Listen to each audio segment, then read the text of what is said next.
آئیو اللہ کے لیے لڑو ہے، اللہ کا واسطہ ہو، اللہ کے لیے وہ لوگوں کو بتاؤ سارے محتاج ہے وہ داتا ہے، کوئی زمین پر داتا نہیں، سارے بنتے بتاؤ سب پر اختیار اس مختار کل اکیلے اللہ کا ہے دوسرا، بتاؤ لوگوں کو سب سے مشکل کو جا فقط اللہ ہے دوسرا، یہ بتانے کی بات ہے، یہ کرنے کی بات ہے۔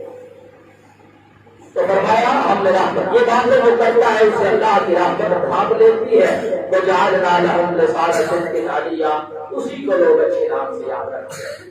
اگرچہ دیکھیے رسول اللہ کے دور کے لوگوں نے آپ کو پاگل کہا، قرآن کہا، مجنون کہا، دیوانہ کہا، ساحر کہا، لیکن نیک نام کون ہے؟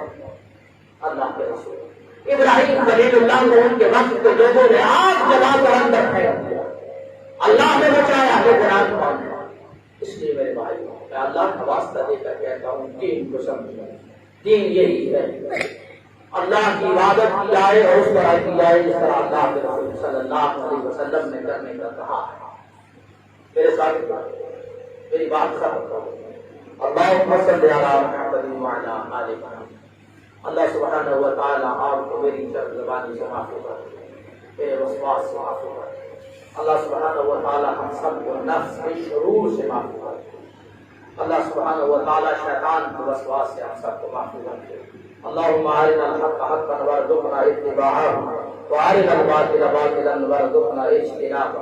حق ہمیشہ اللہ کی طرف سے ہے، اگر میرے نہ چاہتے ہوئے کوئی ایسی بات بیان ہو گئی جو شریعت اسلامیہ کے خلاف ہے وہ میرے نفس کا وسوسہ ہے، اللہ آپ کو میرے وسواس سے معافی کر۔ سبحانک اللہم و بحمدک اشہد ان لا الہ الا انت استغفرک و اتوب الیک۔